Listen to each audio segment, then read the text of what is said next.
Are you experiencing back pain that you can't get rid of? Getting migraines, vertigo, having trouble sleeping, and/or brain fog? Do you feel like your medical doctor doesn't understand your condition? Blair Chiropractic might be the solution you've been looking for. If you've ever been skeptical about this, the two doctors you're about to listen to were even more skeptical than you were when they looked into chiropractic work. But fear not. Get expert guidance from the blonde and the bald, Doctors Beth Bagley and Frederick Schurger. These two doctors have extensive experience beyond the healthcare realm and bringing unique vision and healing to their patients. What do you have when you get a biological analyst and an engineer together? Find out right here on another episode of The Blonde and the Bald. Welcome your hosts, Doctors Bagley and Schurger.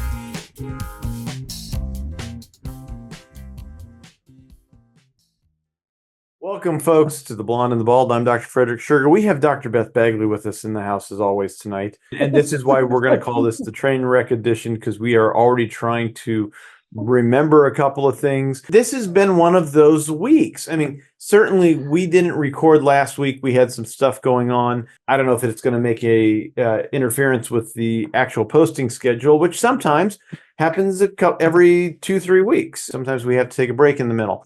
But one of the things that I've noticed, and Jean, my wife, has also noticed, is this week does not feel like the first full week of September. And it sort of feels like we just did Labor Day again. So, yeah. It's just, there's an offness to this week. Yes. And it's affecting my brain. And there's a hurricane coming up. I mean, we're not in the hurricane path, but it bubbles up towards us. And that affects barometric pressure. And my patients are feeling it today. Your patients might be feeling it tomorrow. I have one in particular who basically becomes incapacitated anytime the pressure is going to change. Doesn't mind it so much when it's raining. Doesn't mind it when it's clear. As it's going to, yes. But as it's coming in, it just messes with her severely. In fact, I should probably have her and her husband on some point in time because their story is pretty phenomenal. And I would love to meet them. Yes, they are lots of fun. And hopefully we can do that. I had 2 babies born in my practice, not in my practice, but of my practice members this week. Nice. That's exciting. A little boy and little girl. I've already seen the little girl. Awesome. And oh my gosh, it's so exciting. So I love when there's new babies. They're so much fun. They respond well. Especially when I can give them back. Exactly. Oh, and I saved a dog today. You saved a dog today?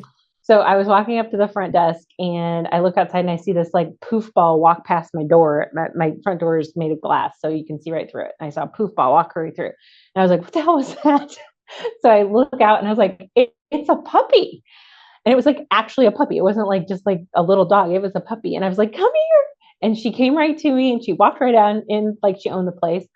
And I was like, what the heck is this puppy doing here? It was so cute. It was like a sheepdog of some sort. And so Dr. Thomas checked and she had a collar, but she didn't have tags on, which is dumb. And then I picked her up and I was like, okay, somebody should be looking for this puppy. So I walk out and there was a guy, like after like a minute, I was like kind of walking up and down. And there was a guy who stood up, he goes, where's my puppy? And he didn't realize that he had lost his puppy. And anyway, I saved the dog from getting run over by the Starbucks people that run around the office like crazy people. So the puppy survived, although the owner is dumb. But he did say, he goes, are you the chiropractor? And I was like, I am. He goes, I'll be coming to you. And I was like, you better. Yeah, exactly. And what's funny is those connections, the people you meet just on the street, you're just like, hey, how's it going? I was shopping, as I often do when I'm over in my Arthur office, because I'll run over and I'll pick up some snacks, certainly for a while I'm over there, or get my eggs and all. And I pull into the parking lot of the one little grocery store there. Shout out to Shady Crest Meats there in Arthur, just south of town. It is a phenomenal little shop.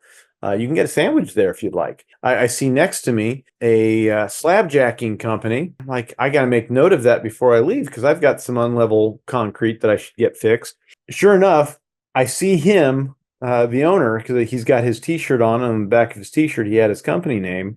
And I'm like dressed up like I normally do, and bow tie and everything else, which is way more dressed up than anybody in that community will do on a regular. So we started chatting and we exchanged cards because I needed his services and he needed my services. Got to reach out and we got to connect yet. But it's just sort of funny how you can have that conversation with people and just be there to help them understand that, we're here for the community. We are not, we sort of want to interact with the community. We want to help out the community. We want to save the puppies. I saved the puppies. So it's always neat. And I did not eat a cat today either. So it's all well, we don't want to bring that up. Okay. Let's leave that. It's ridiculous. And the world is just getting stranger and stranger. It's a poop show out there. Yeah. But what we can do as chiropractors and what, if you don't have a chiropractor, get a chiropractor, but we help people rebalance their nervous system in the crazy world, because the craziness of the world will be attacking you. And the stress does not allow many people to hold on to balance and alignment. And that's what we get to do. And that's what we get to help with people. Today, somebody said after they got an adjustment, she goes, that was the best rest I've had in weeks. After just resting for 20 minutes after the adjustment. I've had several people fall asleep this week. And I'm like, do you want me to get you up? And they're like, no, I can stay. I was like, 5 more minutes. What do you need? Yeah, exactly. And this week in particular, I think, like you said, something is off about this week. Everyone is stressed out. Everyone is sort of overwhelmed. Not everyone's looking for their pets. That's not the only problem going on there. But, again, this is the first full week of September, and I want to call it October already. I know, it feels like it could be. It could be. It really could be. So one of the other things that let's just talk about what's going on with your forehead. What happened to your head? Nothing. I didn't get stung. You can't see it, can you? I can. It looks red. Yeah, there's a little bit maybe still there. I was, harvesting honey. And that's probably the other reason it feels weird for both myself and my wife, because while she didn't make the trek back to Indiana to visit my dad's place, I did. And we harvested honeybees. Well, not honeybees, honey off the supers. Tell me a little bit, because I don't know much about honey harvesting. And we could do a whole podcast, but I'm not going to ask the whole podcast. Like, how many hives do you guys have? Like, what is this? So we have 4 hives that are alive right now.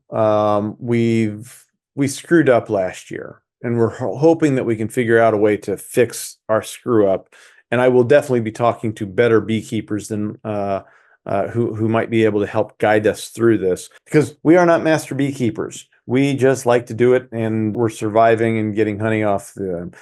Each one of the hives had 3 supers, which is a smaller hive. So you've got, when you're looking at a hive, there's always going to be 2 bigger 10 to 12 inch high boxes.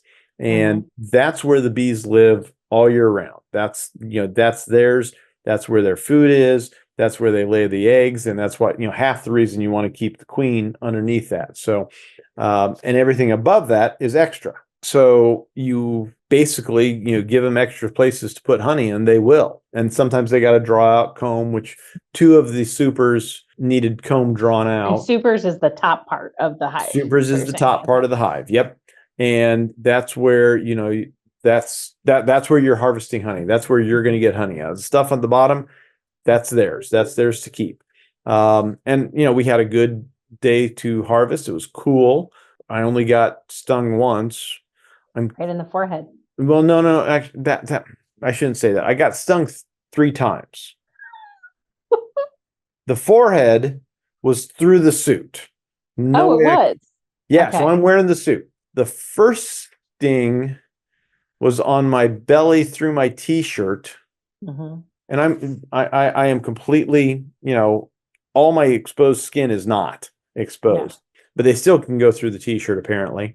And that was at least 6 or 7 stings at one time. So that I count that as one. It's one, because it was like this big old, it was probably about 6 by 4 is what swelled up afterwards, sitting on my belly. Yeah, it was okay. It wasn't bad. The one on my wrist, after I was suiting up, that one, probably something got into the glove. That one is still a little bit swollen yet, mostly done, but I will never have arthritis in my right hand, which is great because I'm right-handed and I adjust a lot of people on the right. So Okay. all sorts of bonuses. And then again, the one on my forehead. So let's talk about what you just said, because there is some benefits I've heard to like bee stings themselves. Yeah, so exactly. Tell me what you meant by that. So there is some evidence, and I'd have to go digging through some I would research too, but I just articles. want to hear what you had to like. But there is some good evidence that is both old wives' tales and seems to be supported by literature that bee venom from their stinger actually is anti-arthritic. Now, does that mean you should go out and try to get, you've got arthritis somewhere and you should go and try to get a bee sting? Probably not. No. There are, I've seen some stuff online where there's like a bee venom cream that's supposed to take wrinkles away and take care of other stuff. And they've got Sign me up. I want that. I know they've got bee venom sprays that are supposed to help like skin tags and things. I'm not impressed with anything that I've seen out there, and neither are the reviews. So, so don't go spending all your money on bee venom. Exactly. I mean, you're going to spend enough just trying to get honey. So and honeycomb. Go ahead. I was going to say, I was sharing with people because as we were harvesting, or not harvesting, but as we were uncapping and then spinning, we've got a centrifuge that we spin the frames in. We did that on Sunday. We're eating the caps because beeswax is edible. Mm-hmm. You don't think that, it's like honey is edible and wax isn't. Well, no, beeswax is edible, sort of acts like a fiber, and it sort of chews like gum. And if it chews and chews and chews and chews and you can't, it doesn't start breaking down and you can swallow it, that's probably more propolis. Just get rid of that stuff because you're not going to be able to, you can't break that stuff down. That is their mortar. But I've seen full honeycomb, like a 2x2x1 block at the local grocery store here for $25. And everyone I shared that with today were like, whoa, what? I'm like, it's a treat. You don't do it every day. You don't eat, can you eat that much? It's hard in a sitting, but not impossible. So we enjoyed ourselves eating that as we're cutting and doing all the work. But any case, you were asking, how much honey did you guys get? We got 318 pounds of honey. Okay. So that's how, I know I've seen the little jars that you guys have. The standard jar that we have is, and that's a very common jar in the industry. It's about 2 pounds. Okay. So roughly about 159 jars came out of that 318. That's neat. Yeah. That's awesome. And for you guys having a bad year, that's pretty great. Honestly, I don't think it was a bad year. I think they had some good pollen flows. Could it have been better? Yes. Could we have not killed the hive like we did last year? Probably. What we probably ended up doing, we found brood last year in one of the hives.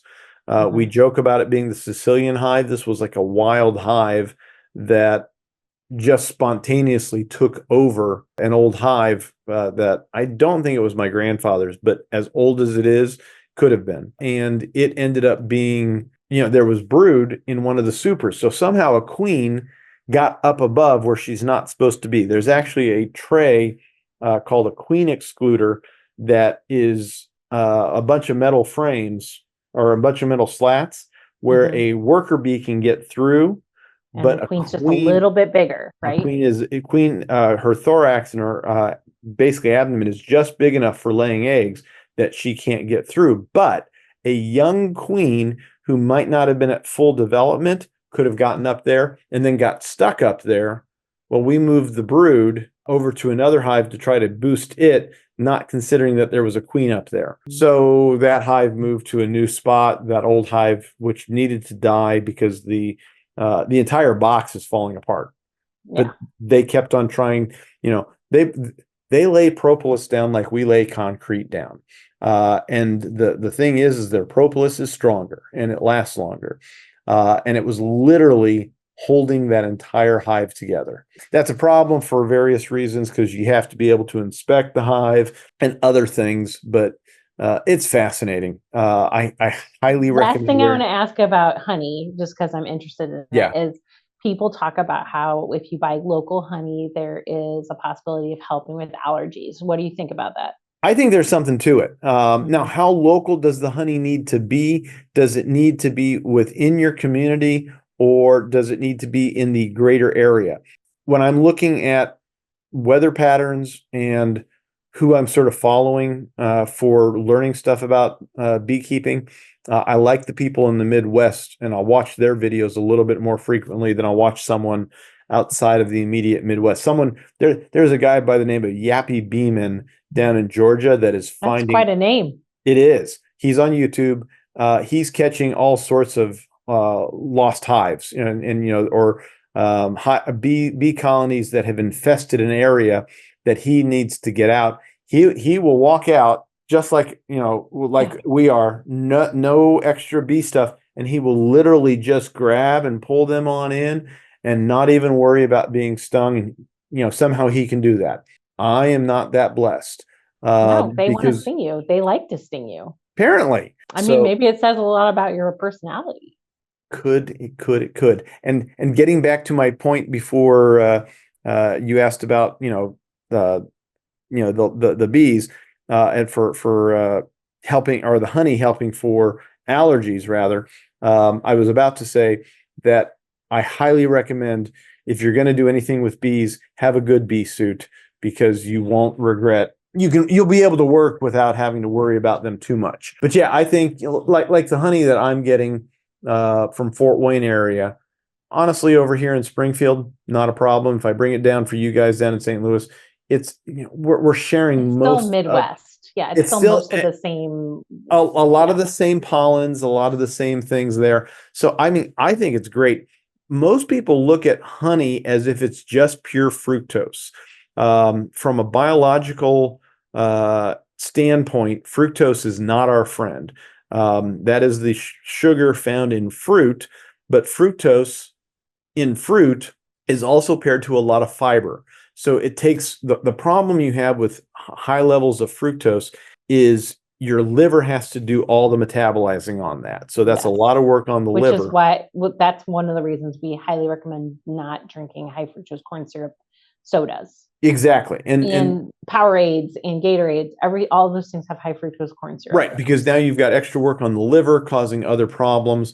In fact, in high fructose corn syrup only means that the corn syrup, that the fructose to sucrose content, instead of being 50-50, sucrose, a third sugar, but technically sucrose is a equal parts glucose and fructose. Glucose we can metabolize really easy. Fructose needs to go to the liver. High fructose corn syrup is high fructose defines anything over 55%. So that means that you would have 55% fructose to 45% glucose, and that's a minimum. So you could actually have much more fructose in one of those high fructose corn syrups. So getting back to it, fructose only is normally only occurs in fruit, and the amount of fruit you would have to consume to have the same problems you do with high fructose corn syrup is a lot of fruit. You're going to get a lot of fiber with that. Honey is easier to consume in the same fashion that high fructose corn syrup is, but there are other compounds in honey that we just don't even know about. That's part of our ancestral diet. Right. And so that's when I look at that and I'm like, so there's definitely, if we break it down to the chemicals, it is mostly fructose, but there's other things. There's antioxidant benefits to it. There are likely vitamins that, the question is, has anybody looked for it? Absence of a thing does not mean absence of the thing. If you've never looked behind a door, you can't say, well, there's that thing isn't behind that door. It's like, did you look? Like, no. Well, we need to look. You need to confirm that there's nothing behind the door, or know what's in there. For instance, if you were to take a cup of high fructose corn syrup and closed up, and a cup of honey closed up, and sit it there for 10 years, what would the difference between those two look like, you think? Or 2,000 years. Exactly. Because they have found honey. Now, we have not found the Pharaoh's tomb that has the high fructose corn syrup. I'm just saying. I haven't yet. I mean, I am on the lookout. But that's that's a valid point. What happens, quite honestly, in 10 years, I don't know if you'll see a difference. Will the honey crystallize? Probably. Depending upon how you process it, it will do that. What will the high fructose corn syrup do? I don't know. It's not. It probably wouldn't be edible, I'm going to be honest, and the honey still would be. The honey would definitely still be edible. I would be suspect on the high fructose corn syrup. And the question then becomes, what will an animal eat? It gets to the butter margarine. Oh, gosh, yeah.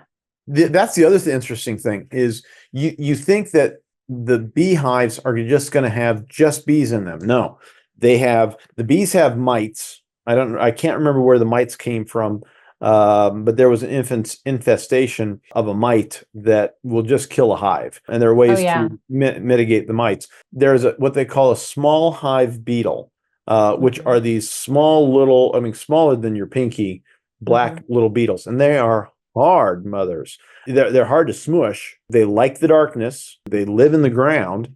Apparently, diatomaceous earth is really good for killing them off, but they will lay their larvae in capped honey, completely destroying a whole hive's worth of honey, especially a super's worth of honey. The good news is the bees can, sort of fend them off, but they're not going to be causing too many troubles to a healthy hive, but it could certainly destroy your honey crop really easily, which begs the question, is there a large hive beetle? And I assume somewhere there is in different environments, but I saw many, many invaders, such as you don't see a whole lot of ants. They're pretty robust against ants, but there were little hornets that were sneaking in, small ones that were like just trying to get as much of that honey off. There was this one big black hornet that was, we had some stuff, our working tools laying out. The bees were trying to collect all the honey. This hornet I watched this hornet for just about a minute, just coming in and just would like whack everyone. It was about a third bigger than a honeybee, but it would just smack the bees off of this brush so that it could get to the honey. And eventually I grabbed it and I was able to kill it because I was wearing a pretty robust glove. And because I'm like, no, these are my bees. You went mama bear on your bees. I did. I want to make sure that they're around for next year. So, well, not that batch of bees. Bees last about 120 days. So, but in any case, there's, I would be curious. That's a really interesting question. What animals would go to the high fructose corn syrup versus the honey? And that makes me go like, okay, so if, like you said, the experiment, you put butter out on the ground and you put margarine on the ground and nothing is on the margarine and the butter is covered in ants. Yeah. Right. So ants won't touch it. What would they do with high fructose corn syrup? So I kind of want to do, can you just buy high fructose corn syrup? Yeah. You can? Yeah. You go to the grocery store, somewhere in the sugar section, there will be high fructose corn syrup in a jar. Are you sure? I don't think there is. You're thinking Caro syrup, which is just corn syrup. It's not high fructose corn syrup. But I am thinking Caro, but I wouldn't be surprised that there would be a high fructose one. If it's not there, you can probably order it. I don't want to order it. I don't want that on my Amazon cart. Well, I would run into like Gordon's Food Service. And I think you'd have to buy like 10 gallons of it. No. Yes. No. I am almost certain, and this is why I'm looking right now at my phone. I think you're wrong. I don't think it's one of those things that you can just go get. I wonder, because high fructose corn syrup is still sugar, like it's fructose. So would the animals, you put honey and you put high fructose corn syrup and maybe just like a sugar solution down. Yep. And I want to see like what they go to. I bet they would go to all three, but it would be interesting. You might be right. I'm telling you, can't buy it. I see lots of Caro. It's an industrial chemical is why. Oh my goodness. You have to buy like a 55-gallon drum of it. Why don't they have that on Amazon? They should have that on Amazon. So what's interesting to me is the fact that you can't find it, and yet it's an ingredient in so many foods. So if I wanted to make something, I cannot, as a consumer, purchase high fructose corn syrup and put it in my food. Because like Caro syrup is not, I don't think it is high fructose. Maybe we should look that up. Is Caro syrup high fructose? No, I think you're right. I think it is just corn syrup. Percentage in Caro. How much fructose in Caro? It says it contains no high fructose corn syrup, so it's not.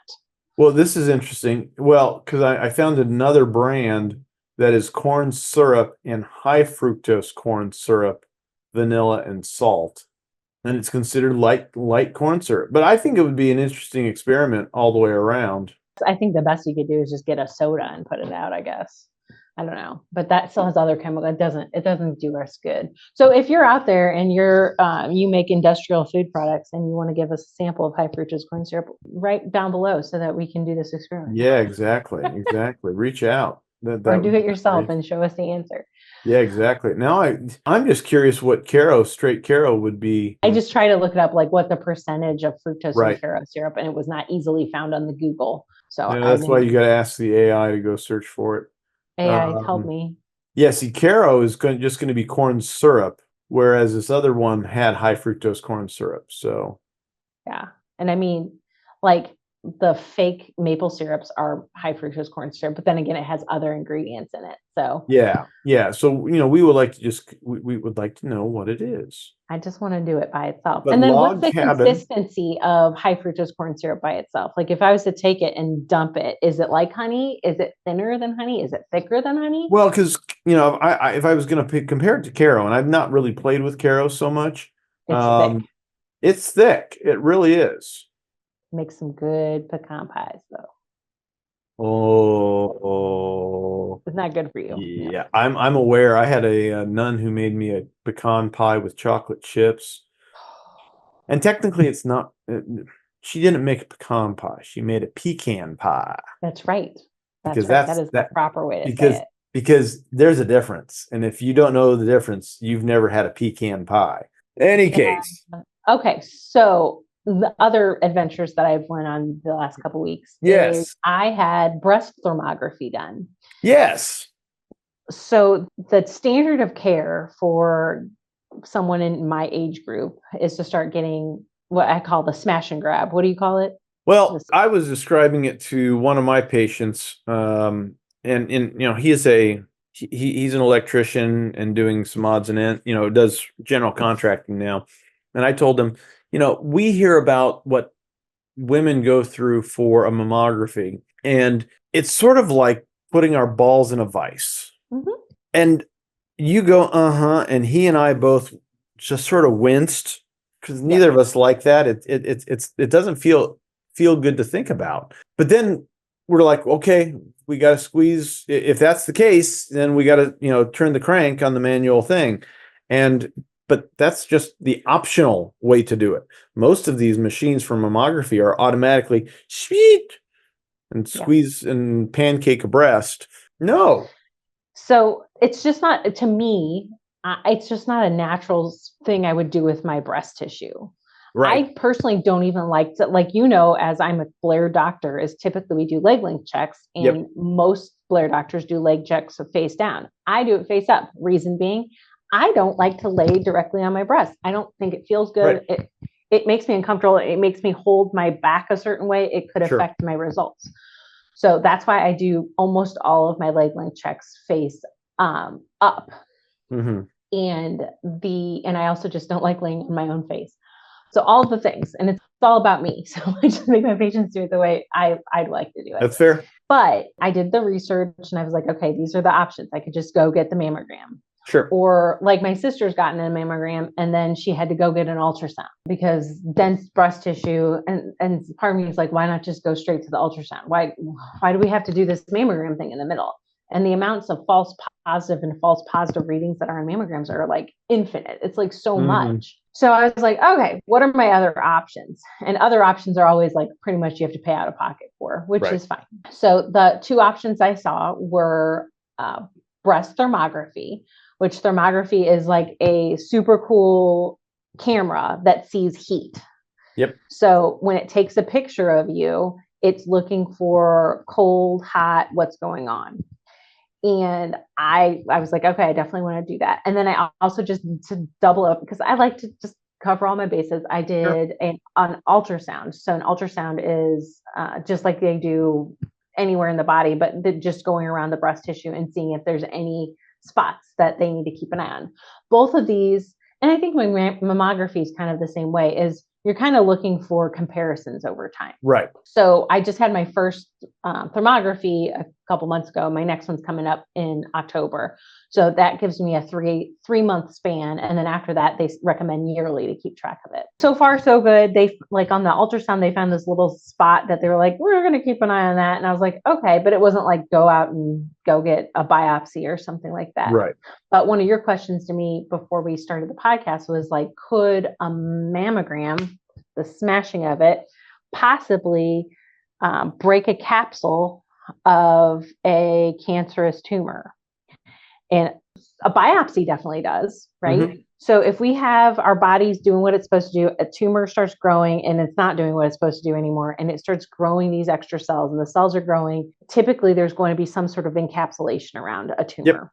Yep. And oftentimes for our bodies, we put down calcium around these things. This is why if you've ever had a lymph node nodule and you're like palpating, it's like, hey, there's a hard little spot there along where the lymph nodes would be. That's because the body said, nuclear option, I don't know what to do with this, but I don't like it.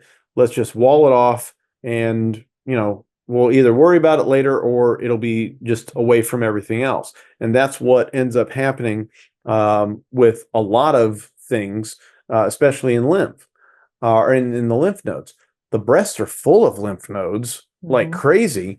And how many of those lymph nodes are just walled off pieces of something that decides to be calcified? Again, my brain, with coming from more of a natural standpoint, if I was to find something in my breast, what options would I have? The typical option is they first would poke a hole in it, take a little bit out, and then send it off to the lab to figure out if histologically it is cancer cells. Right. Okay. So let's say it was, and it was cancer. Well, now by taking the biopsy, you've broken the capsule, and what happens from there? Right.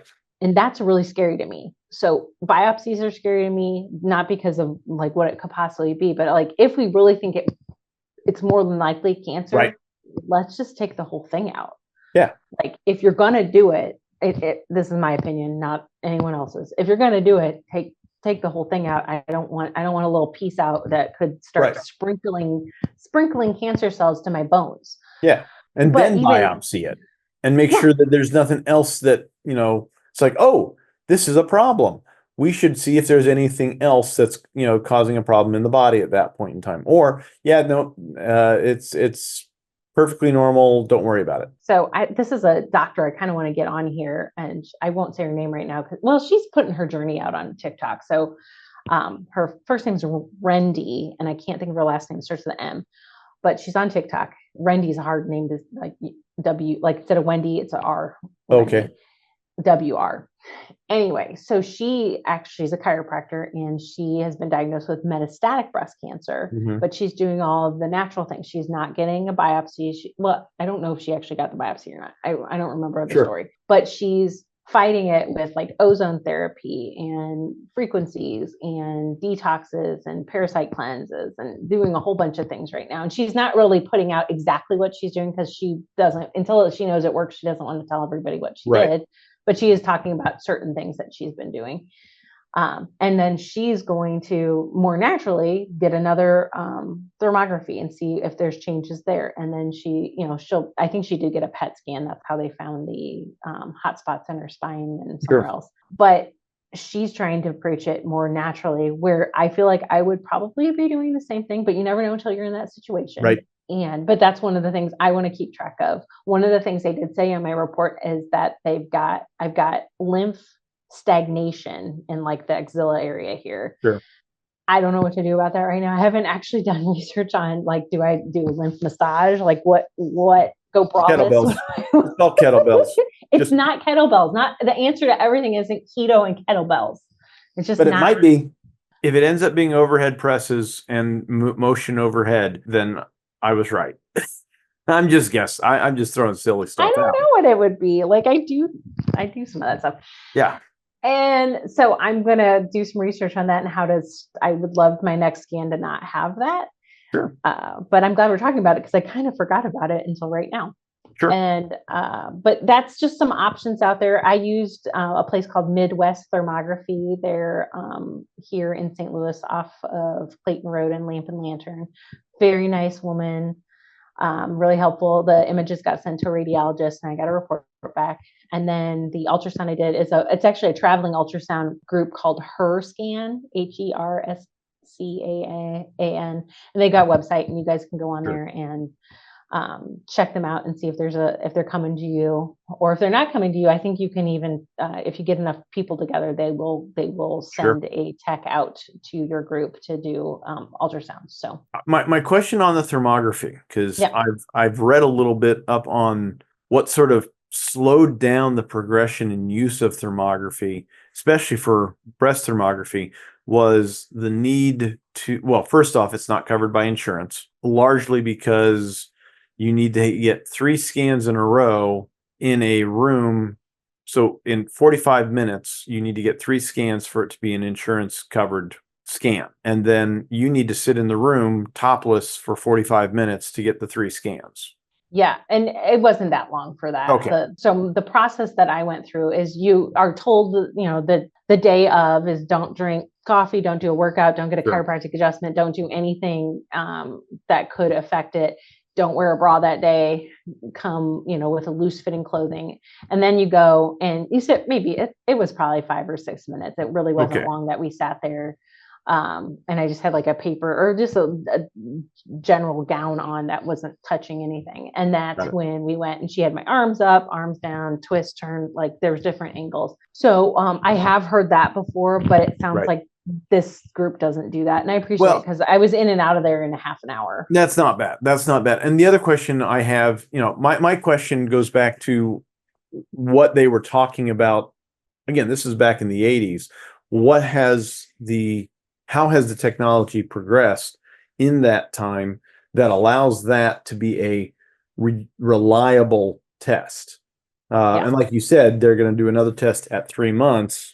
And then from there on out, as long as there's nothing going on, now you can go out to a year for your comparison test. So I'm curious. It's definitely a change in how they approach things. And I'm looking at the pictures right now. I was like, do I want to show these pictures? I'm like, I don't think I do. I think we're okay without them. But if there was something on them, I think I would share a screen so you guys could see what like a hotspot looks like. Sure. But I'm glad there's not one, and I'm also I don't think I'm going to do it because like no. I'm not going to let you. I'm not even going to give you control to do it because you are we're good with not giving too many pictures, right? I'm okay with it. Nobody needs to see the thermography of my breasts. So exactly. But and I've had Dr. other patients. Wendy, actually, I'll look her up right now so you guys can find her. And while you're looking her up, I've got a couple of other patients who have tried it out, and they're getting results back, and they're like asking me, is like, what do you know about this? And I'm like, I really don't. And that's sort of been the problem is there have been questions about thermography that were never well answered. And if you're not in the thick of that technology right now, you might not see those answers. And that's okay. That just means, we need to educate ourselves. But for those people who are, who remember the older research, there might be some doubts. So if you got a doctor who's saying, "Oh, that thermography stuff is bunk," well, we know it's not. We know there's a value to it. The question is what is the latest research talking about in regards to that value for what they're finding now? So, and it's great because you're around. Our cone beam machines are so low dose anyways that it's, we're not worried about a lot of radiation, but we're around it every day, and which could add to a level of radiological burden. And there's a lot of, and then also if I was to hold my phone in my bra every day, which some people do, they just shove it into their bra. Don't do that, guys. It is not a pocket. Yeah, it is not a pocket. Also, if you're on the phone and it's going to be more than like a minute or so, I tend to not even put the phone up to my ear Yeah. very often. I just put it on speaker. People don't talk on the phone as much as they used to, which is good, but also don't fall asleep with the phone next to your head. I'm like, this is radiation. There is some sort of There's emitting. something there. It is not your typical. It's an electromagnetic field. Is it radiation in the same sense as an It's not X-ray? the same as an No, X-ray. No, we're not saying that. it's not. In fact, you will get more radiation from a banana. A banana phone. A banana phone is really bad, but you will Yeah. you actually get more radiation from a banana. Okay, than her you do from name, I just want to say it in case somebody wants Yes. to look it up on TikTok, is Dr. Rendy, Wrendy, Marcinik, Marcinik. So Yep. Dr. I think I Rendy did. Marcinik. I think I did come across her not too long ago. So Yeah, she's in like the Ozarks, Missouri. Oh, So maybe so we should, nearby. I just want to say, maybe at some point, if she's up to it, we can do a just to talk about her journey right now. Sure. So, because she's a real nice lady. Neat. Yeah. So the other thing I just wanted to bring up in passing is some aging population. So we have, when a patient who is elderly or doesn't want to be called that, of older years, that comes in the office, what conversations do you have around expectations of healing? Because what I have found is that as we get older, and we all see it and we all feel it, is our healing is slowed down. We don't heal as fast, but there's also damage, some permanent damage that is there that our body can't go through. So I do a lot of explaining, like, hey, let's talk about expectations. Is once you're at this phase of degeneration, you're going to be there. I just don't want it to get any worse. Right. And maybe we can see some of your symptoms get better. What do you talk about? One of the things that, and sometimes you can see it and sometimes you can't. And it's funny that you bring this up, because last night I was finishing up 2 cone beam reviews. The one patient, heck, they might be about the same age. I'd have to compare notes, because I always think of the one gal as being younger than she is, but she's in her 70s, and she's been a patient, with her husband for at least 15 years.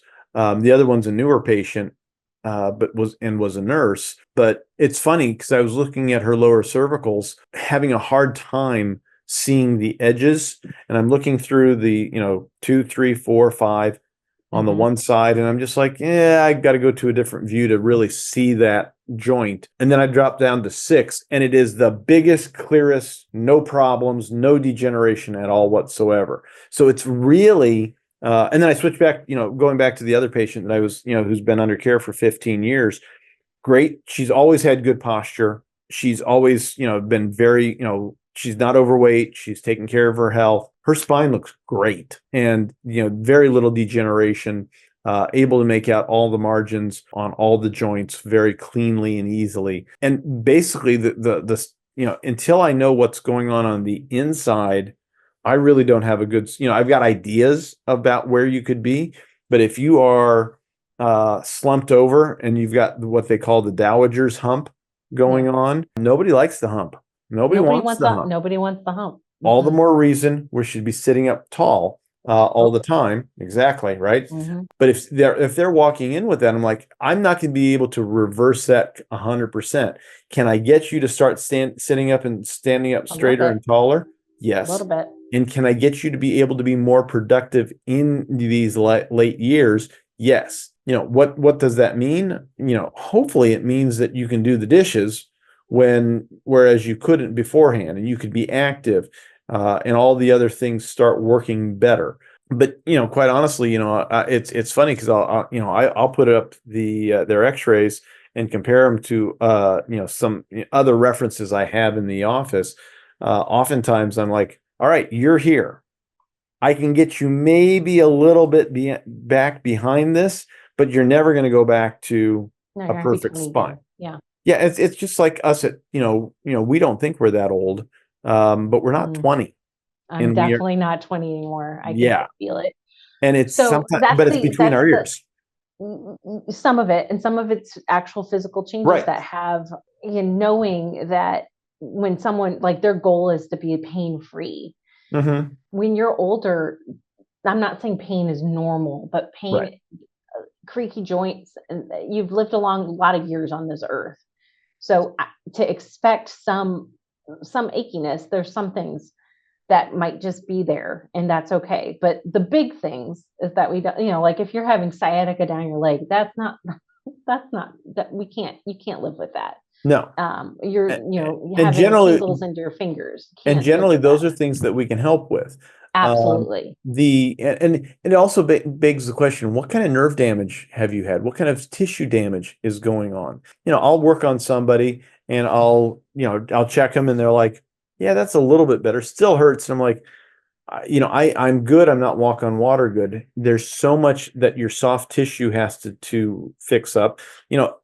Getting back to the bee stings from earlier, 2 years ago, I had probably more bee stings and less problems within the next couple of days. And this time here, I took my sweet time. I didn't get into my workouts, any fast. I took an extra day before getting into my my quote unquote Friday workout.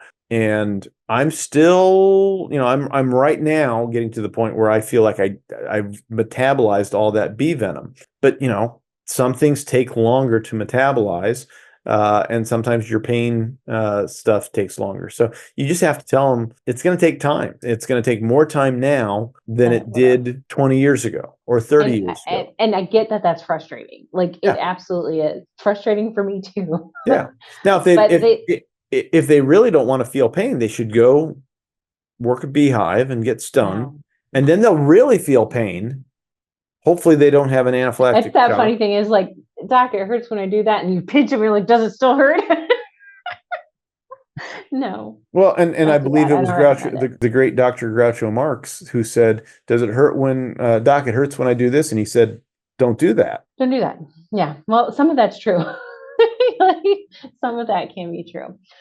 Oh, anything else for the podcast tonight, doctor? I think that's gonna wrap us up pretty good. We talked about bees. We talked about boobs. Talked about old people. And we didn't, as much as this started off as a complete train wreck of what the heck we're going to talk about tonight, it ended very well. So I like it. I think this is a good place to go to say like, subscribe, send us a review, 5-star review, 1-star review. They all help us in the algorithm. Maybe not the 1-star reviews. 5 stars better. 5 stars are definitely better. And we do appreciate them. I was looking to see if there were any new ones. I think the latest one we mentioned a couple months back was Rudan Elders from the Blair Chiropractic Clinic down in Lubbock, Texas. She said she liked our banter. So yes, I love her. She's such a sweetheart. She's great. And we even like Gordon. Medium. Any case. Dr. Bagley, where are they going to find you? I'm in St. Louis, Missouri. You can find me at precisionchirostl.com. You can also find me on socials at Dr. Beth Bagley or Precision Chiro STL, depending on where you're at. Sounds good. I am at KeystoneChiroSPI.com, Keystone Chiropractic in Springfield, Illinois. Like, subscribe, again, share, because sharing is caring. This, somebody might say, I need to know more about thermography for breast cancer screenings. This might be the thing. Or someone's going to be like, doc, tell us more about bees. And maybe I have to create a beehive channel. Yes, the podcast. bee channel. No, there are plenty of those. There are plenty of them. There are people who know more than I do that I would defer. Maybe you could just do what not to do. I mean, honestly, it would have been pretty funny seeing me get stung on Saturday morning. So terrible. Okay, well, we'll see y'all next time on The Blonde and the Bald.